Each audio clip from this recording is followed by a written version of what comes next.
नमस्कार। बात करने वाले हैं यहाँ पर प्रीवियस ईयर का ज्योग्राफी का पेपर है उसको देखेंगे। जी हाँ, यदि आप लोग फर्स्ट टाइम हमारे चैनल विजिट करें तो आप हमारे चैनल को सब्सक्राइब अवश्य कर लीजिए, क्योंकि आगे आने वाले एग्जाम्स में आपको हमारे चैनल से निश्चित ही मदद मिलेगी। शुरू करेंगे क्लास। यहाँ पर है फर्स्ट क्वेश्चन। जी हाँ, इंग्लिश में यहाँ पर क्वेश्चन दे रखे हैं और मैं आपको हिंदी में बताती हुई चलूँगी। तो यहाँ पर है फर्स्ट क्वेश्चन। इसमें लिखा हुआ है कि अपवर्तन का सामान्य चक्र से संबंध है, यानी कि किससे संबंध है। तो यहाँ पर देखेंगे आप, ये हो जाता है नदी अपवर्तन, यानी कि आपका सेकंड ऑप्शन यहाँ पर ठीक है। दूसरा है क्वेश्चन कि अपवाह प्रतिरूप जो इसके प्रवाहित होने की मूल संरचना द्वारा नियंत्रित नहीं होती है को कहा जाता है। तो ये कहा जाता है आपका अक्रमवर्ती, यानी कि यहाँ पर 2 नंबर का थर्ड ऑप्शन सही है। सॉरी। नेक्स्ट है यहाँ पर श्वास पद का अर्थ है।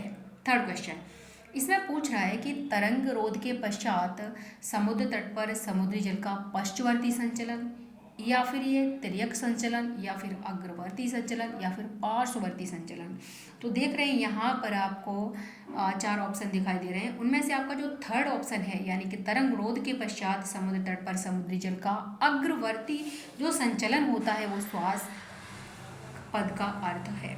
नेक्स्ट क्वेश्चन है यहाँ पर, वो हो जाता है 4 नंबर, और इसमें पूछ रहा है कौन सा हिमजलीय निक्षेप से बनी भूआकृति नहीं है। यानी कि 3 आकृतियाँ हिमजलीय निक्षेप से बनी हैं, उनमें आती हैं ड्रमलिन, एस्कर, केम। तो हॉर्न है जो आपकी आकृति वो हिमजलीय निक्षेप से नहीं बनी है, क्योंकि ये आपकी किसकी है, समुद्र की, यानी कि सागर स्थलाकृति है। नेक्स्ट है यहाँ पर क्वेश्चन कि किसी भृगु के आधार में सतही प्रक्षालन द्वारा जमा असंपीड़ित चट्टान सामग्री को कहा जाता है। तो ये जो चट्टान सामग्री है उसको कहा जाता है मिश्रोड़क। क्या कहा जाता है, मिश्रोड़क, यानी कि यहाँ पर हमारा सेकंड ऑप्शन 5 का सही हो जाएगा। 6 क्वेश्चन की बात कर रहे हैं और इसमें पूछ रहा है कि निम्नलिखित में से कौन वायुमंडलीय ऊर्जा का स्रोत है। तो यहाँ पर हो जाता है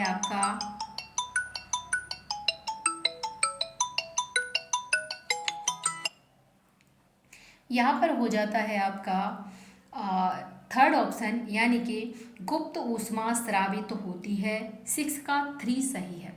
नेक्स्ट क्वेश्चन की बात करेंगे यहाँ पर, और ये है आपका, इसमें पूछ रहा है कि बताइएगा बने निम्नलिखित में पूछ रहा है आपसे कि बन रहे बादल में विद्युत के निर्माण में निम्नलिखित में से कौन सी प्रक्रिया महत्वपूर्ण है। यानी कि क्वेश्चन नंबर 7 की बात करें तो यहाँ पर हो जाएगा आपका थर्ड ऑप्शन, जो कि लिखा हुआ है स्ट्रॉन्ग वर्टिकल एयर करंट, यानी कि तीव्र ऊर्ध्व वायु धारा। नेक्स्ट क्वेश्चन की बात करेंगे, क्वेश्चन नंबर 8, और इसमें पूछ रहा है आपसे कथन और कारण से रिलेटेड प्रश्न।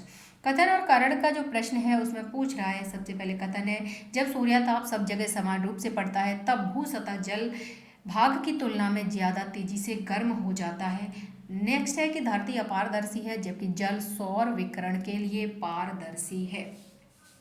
तो यहाँ पर आप देखेंगे कि दोनों कथन क्या है, सत्य हैं और एक दूसरे की व्याख्या कर रहा है, एक की व्याख्या कर रहा है, ये भी यहाँ पर सही है। तो यहाँ पर हमारा ऑप्शन देखेंगे तो 1 सही होगा।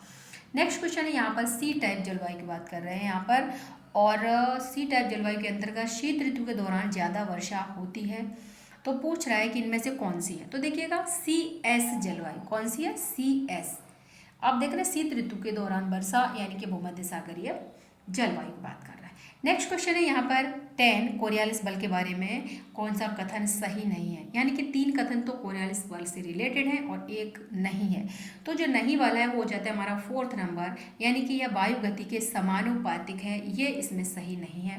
नेक्स्ट क्वेश्चन है 11, इसमें पूछ रहा है अटलांटिक महासागर के तल से मध्य अटलांटिक कटक की ऊंचाई के संबंध में निम्नलिखित में से कौन सा कथन सही है। तो ये आपका करीब 3 किलोमीटर ऊपर, यानी कि फर्स्ट ऑप्शन हमारा सही हो जाता है। नेक्स्ट क्वेश्चन की बात करें 12 की, इसमें पूछ रहा है कि प्रवाल भित्ति जो सामान्यतः समुद्र तट के उस हिस्से में पाई जाती है जहां कोई छिछला जलमार्ग या लेगून मिलती हो कहलाती है। तो वो कहलाती है तटीय प्रवाल भित्ति, यानी कि यहाँ पर आपका ऑप्शन 12 का 4th सही हो जाएगा। नेक्स्ट क्वेश्चन है 13, क्योटो प्रोटोकॉल कार्बन डाइऑक्साइड के लिए है तो मॉन्ट्रियल प्रोटोकॉल के लिए है।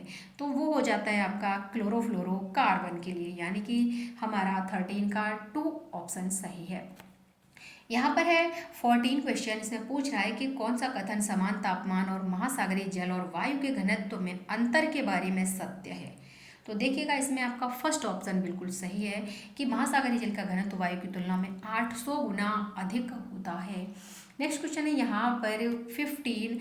इसमें आपसे पूछ रहा है कि कौन सी खाड़ी में विश्व का सबसे ऊंचा ज्वार आता है। तो ये आपको पता है बे ऑफ फंडी, यानी कि थर्ड ऑप्शन आपका यहाँ पर सही हो जाता है।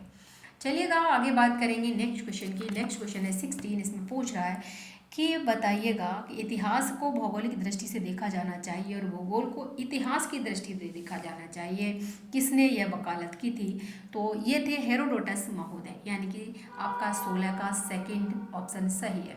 यहाँ पर बात करें क्वेश्चन नंबर 17 की, और ये 17 में कि कौन सा मात्रात्मक क्रांति का दार्शनिक आधार है। तो मात्रात्मक क्रांति की बात करें तो पॉजिटिविज्म, यानी कि प्रत्यक्षवाद, यानी कि फर्स्ट ऑप्शन हमारा 17 का सही है। 18 क्वेश्चन की बात करेंगे। यहाँ पर पूछ रहे हैं आपसे कि कौन कथन है कि मिस्र नील नदी की देन है, किसका है, यानी किसने कहा। तो ये आपको पता होगा हेरोडोटस महोदय ने कहा था। तो थर्ड ऑप्शन हमारा सही हो जाता है। 19 की बात करेंगे। यहाँ पर है कि 19 क्वेश्चन पूछ रहा है कि किस विद्वान ने टॉलेमी की पुस्तक में सुधार किए थे। तो वो थे अल इदरीसी, यानी कि 19 का आपका सेकेंड ऑप्शन सही है। 20 की बात करें तो 20 में पूछ रहा है आपसे कि मानसिक मानचित्र की अवधारणा विकसित की थी। तो ये थे गोल्ड और वाइट, यानी कि थर्ड ऑप्शन आपका सही हो जाता है। 21 की बात करें तो यहाँ पर आपको करना है मिलान, और मिलान में आप देखेंगे तो यहाँ पर जो फर्स्ट ऑप्शन है आपका कंटिन्यूम ऑफ अर्बन साइजेस, इसको आपका मिलान होता है डी नंबर से, यानी कि घटते रैंक के साथ शहरी जनसंख्या आकार में धीमी और सतत गिरावट। दूसरे की बात करेंगे अगर लॉस मॉडल की, तो ये आपका सी से मिलान होगा कि विभिन्न स्तरों पर विभिन्न षटकोणीय प्रणालियों कार्य करती हैं और वे एक दूसरे पर आरोपण की स्थिति में होती हैं। तो यहाँ पर ये लॉस मॉडल का होगा। यानी कि थर्ड की बात करें अर्बन हायरार्की की बात करें तो इससे ये मिलान होगा कि घटते हुए कस्बों का समूह परंतु आकार और महत्व में लगभग बराबर है। डी की बात करेंगे प्राइमेट सिटी, आपको पता ही होगा कि सबसे बड़े शहर और निकटतम दूसरे सबसे बड़े शहर के बीच संबंध की बात करता है। ऑप्शन की बात करेंगे तो यहाँ पर हमारा 1 ऑप्शन सही हो जाएगा। नेक्स्ट क्वेश्चन की बात करते हैं। यहाँ पर क्वेश्चन आपके सामने है 22 कि निम्नलिखित लेखकों में से किसने किसी शहर के जनसंख्या घनत्व की पद्धति की व्याख्या करने हेतु सूत्र dx बराबर DOE माइनस BX का (e⁻⁻BX का प्रयोग किया था, जहां dx सिटी सेंटर से x दूरी पर जनसंख्या घनत्व d को दर्शाता है। यहाँ पर do केंद्रीय घनत्व है, e दूरी का घातांक और b घनत्व प्रवणता है। तो देखिएगा ये जो दिया था वो थे सी क्लार्क, यानी कि हमारा फर्स्ट ऑप्शन इसमें सही है। नेक्स्ट क्वेश्चन की बात करेंगे। यहाँ पर है 2011 की जनगणना के अनुसार जनसंख्या ही पूछ ली उसने आपसे।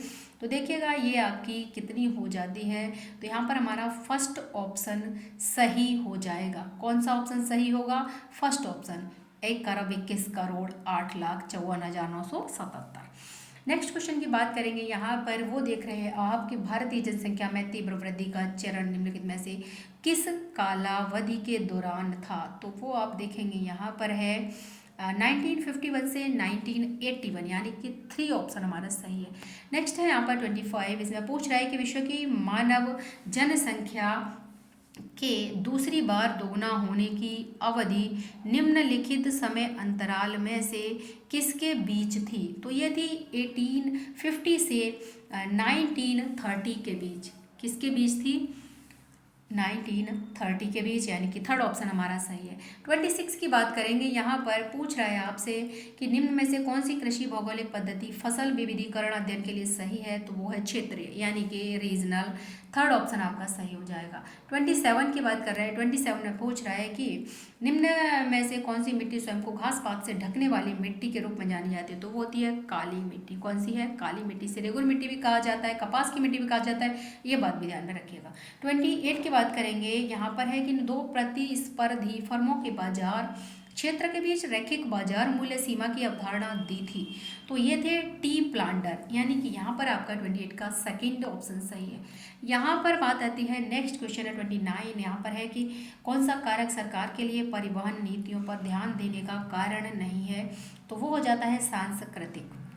यानी कि थर्ड ऑप्शन आपका सही है। और यहाँ पर है 30 की बात करें क्वेश्चन की, तो उद्योगों में से कौन सा भारी इंजीनियरिंग उद्योग कहलाता है, तो हैवी मशीनरी, यानी सेकंड ऑप्शन आपका सही हो जाता है। चलिए अब बात करेंगे नेक्स्ट क्वेश्चन की, और नेक्स्ट है हमारा 31, यानी कि इसमें पूछ रहा है रिमलैंड सिद्धांत की संकल्पना, तो आपको पता है स्पाइकमैन, यानी कि सेकंड ऑप्शन सही हो जाता है। ग्रिप टेलर द्वारा कितनी प्रमुख मानव प्रजातियों की पहचान की गई, तो यहाँ पर इसका ऑप्शन है आपका 5, इसमें जो दे रखा वो आपका नेक्स्ट क्वेश्चन हो जाता है यहाँ पर, वो है कि निम्न में से किस वर्ष में मैकिन्डन ने अफ्रीका सहित विश्व द्वीप पुनः निर्धारित किया, तो वो है 1919 में, यानी कि थर्ड ऑप्शन सही है।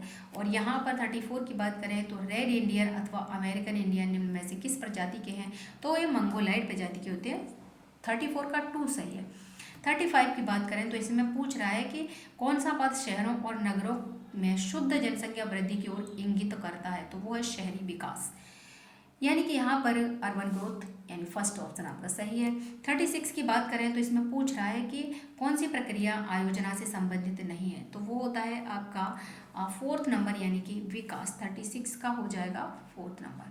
नेक्स्ट है यहाँ पर 37, क्षेत्रीय विज्ञान के पिता के रूप में जाना जाता है वॉल्टर इजार्ड, यानी कि सेकंड ऑप्शन सही है। 38 की बात करेंगे। 38 में पूछ रहा है कि किस विद्वान का यह मानना है कि प्रत्येक सुविचारित कार्य सबसे पहले दिमाग में चिंतन से शुरू होना चाहिए, यह वास्तविक रूप ले सके, इसके पूर्व से चिंतन प्रक्रिया में शामिल कर उसका अभ्यास भी करना चाहिए, तो यह है बेंटन मैके, यानी कि यहाँ पे फोर्थ ऑप्शन सही है। नेक्स्ट क्वेश्चन की बात करेंगे। नेक्स्ट क्वेश्चन है यहाँ पर आपका 39, विकास में पिछड़े अथवा अपूर्ण क्षेत्रों की पहचान हेतु जो सर्वेक्षण कराया जाता है उसे कहते हैं नैदानिक सर्वेक्षण।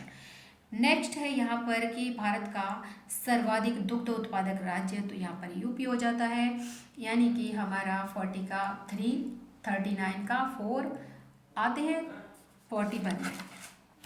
41 क्वेश्चन पूछ रहा है आपसे कि निम्न में से कौन सा राज्य समूह भारत का लगभग 90% वार्षिक कोयला उत्पादित करता है, तो ये झारखंड, उड़ीसा और पश्चिम बंगाल, यानी कि फोर्थ ऑप्शन इसमें सही है। नेक्स्ट क्वेश्चन की बात करेंगे 42 की, इसमें पूछ रहा है कि किस वर्ष भारत विश्व में सबसे पहले अधिक वाहन निर्माण वाला देश बन गया, तो वो ये 2009 की बात यहाँ पर आती है। नेक्स्ट क्वेश्चन है यहाँ पर कि भारत में गेहूं उत्पादन क्षेत्र अर्ध शुष्क क्षेत्रों तक सीमित है, इस फसल को अत्यधिक स्थिरतम पानी की आवश्यकता नहीं होती, तो यहाँ पर ये आपका ठीक है, लेकिन यहाँ दोनों क्या है एक दूसरे की व्याख्या नहीं कर रहे, तो यहाँ पर हमारा सही हो जाएगा 2 ऑप्शन। नेक्स्ट क्वेश्चन है यहाँ पर कि भारत के किस राज्य में सुबनसिरी जल विद्युत परियोजना है, तो ये अरुणाचल प्रदेश में है, थर्ड ऑप्शन सही है। वहीं पर नेक्स्ट है 45, इसमें पूछ रहा है GIS सॉफ्टवेयर नहीं है एक, तो वो होता है ऑटोकैड, इसमें नहीं है, यानी कि 1 हमारा सही है ऑप्शन। नेक्स्ट क्वेश्चन है यहाँ पर कि इनमें आपको क्या करना है, मिलान करना है। इसमें मिलान करेंगे तो देखिएगा जो फर्स्ट नंबर है 1:2,50,000 वो आपका मध्यम में जाएगा, यानी कि C। दूसरा है 1:50,00,000 की बात करेंगे तो D में जाएगा, लघु में। और वहीं पर 1:25,000 की बात करेंगे तो वृहद में। और वहीं पर 1:4,000 की बात करेंगे तो ग्रामीण यानी काडस्ट्रल में जाएगा। यहाँ ऑप्शन अगर देखेंगे तो फोर्थ नंबर सही है। नेक्स्ट क्वेश्चन की बात करेंगे। यहाँ पर है 47 क्वेश्चन, इसमें पूछ रहा है कि कौन सा क्षेत्र विस्तार 1:50,000 मापक स्थलाकृति मानचित्र पर 3 सेंटीमीटर गुणा 3 सेंटीमीटर वर्ग द्वारा परिबद्ध क्षेत्र को बताता है, तो ये हो जाता है fourth option 2.25 kilometre square. Next question है यहाँ पर 48, कथन कारण से है किसी वस्तु अथवा परिघटना में परिवर्तन आकलन सुदूर संवेदन द्वारा एक प्रक्रिया है। GIS का प्रयोग आंकड़ों के परिवर्तन के आकलन में सहायक होता है। यहाँ पर आपके दोनों सही हैं और RA की सही व्याख्या नहीं है, तो हमारा सेकंड ऑप्शन सही है। नेक्स्ट क्वेश्चन है यहाँ पर, इसमें आपसे पूछ रहा है मिलान कीजिएगा। देखिएगा अगर हम सेवर स्काई ANP की बात करें तो ये हवाई शक्ति यानी कि C से मिलान होंगे। मैकिन्डन थल शक्ति यानी D से मिलान होंगे। स्पाइकमैन समुद्र, स्पाइकमैन रिमलैंड सिद्धांत है इनका, तो ये B से मिलान होगा। एटीमान समुद्र शक्ति, तो ये A से मिलान हो जाएगा। ऑप्शन देखेंगे तो सेकंड ऑप्शन आपका यहाँ पर सही हो जाएगा। नेक्स्ट क्वेश्चन की बात कर रहे हैं और लास्ट है 50 क्वेश्चन। इसमें पूछ रहा है कि किसके कारण किसी हवाई फोटो छायाचित्र के स्केल में बदलाव होता है। तो वो भू उच्चावचन यानी कि रिलीफ ऑफ द ग्राउंड के कारण होता है, यानी कि थर्ड ऑप्शन हमारा सही हो जाएगा। तो आज की क्लास में बस इतना ही, मिलते हैं नेक्स्ट क्लास में, तब तक के लिए नमस्कार, धन्यवाद, जय हिंद।